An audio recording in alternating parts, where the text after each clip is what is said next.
You might think, just like I once did, that only certain people have the gift of intuition. But the truth is that intuition is already within you.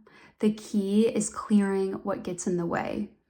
Think of intuition as your inner compass. And in this video, I'll show you how energetic hygiene is key to keeping that signal clear. If this is your first time here, welcome. My name is Julia and I am a certified Dharma life coach, and I help people reconnect with themselves and their intuition and feel grounded and empowered as they create lives that feel more true to them.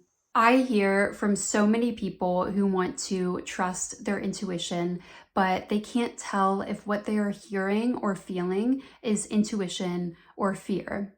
And honestly, it is not your fault if it feels confusing. We live in a world that is noisy, overstimulating, and constantly pulling us in a million directions.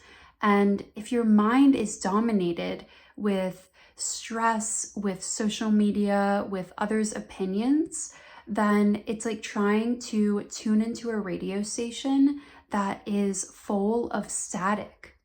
And energetic hygiene clears that static so your intuition actually has room to come through. At its core, intuition is quiet and calm. It is essentially your body and soul giving you guidance that is always in your best interests. Fear, on the other hand, is loud and nagging and usually tied to old patterns. If you would like a deeper breakdown of the differences between the two, I will link my previous video on intuition at the end. Here is the thing, we are all energetic beings. So every thought, every interaction, every environment creates an energetic blueprint. And that is why energetic hygiene is not a nice to have routine. It's like brushing your teeth. Small daily practices clear away what doesn't belong to you so that you can return to your own energy. When it comes to intuition, this is especially important because if you are clogged with, let's say, other people's energy, then how do you expect to hear your own compass? You might be wondering, what does energetic hygiene even look like in practice?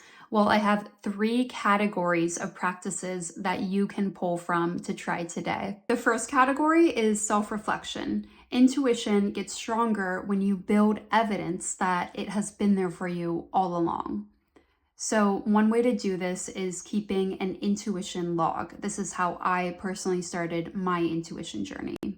Reflect and write down situations where you had that quiet pull or just an inner feeling to do something that didn't quite make logical sense, and then note what happened as a result of that decision. You can also reflect on times that you ignored that feeling or that nudge, and then what happened as a result. Over time, this builds proof of how your intuition has actually been guiding you all along. The second category is somatic awareness. Research shows that our bodies often register information before our conscious minds even catch up. And subtle cues such as heart rate can predict decision outcomes seconds before the rational mind can even make sense of them. That's why tuning into your body is such a direct way to access intuition. For me, I like doing heart coherence meditations, which combine breath and guided meditation to connect with what your heart has to say to you. This is so powerful. I learned this through one of Kimberly Snyder's books, if you are interested in looking into it. The third category is simply stillness and presence. Because intuition is quiet, it's that cool, calm, collected voice within you. You need moments of stillness to hear it.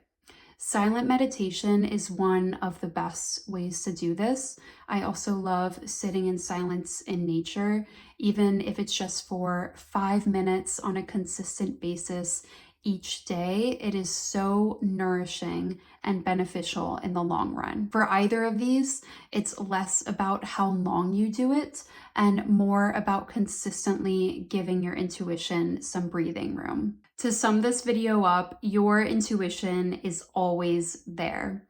Energetic hygiene simply requires small daily practices that clear the channel and help keep you connected to your true self. Also, if you tried the reflection practice that I shared, writing down when you did or did not listen to your intuition, I would love to hear in the comments what you found. Remember that the more proof that you gather, the more you will be able to trust that your intuition has always and will always be on your side. And if you are curious for a deeper dive into what intuition sounds and feels like versus fear, I have that video for you right here.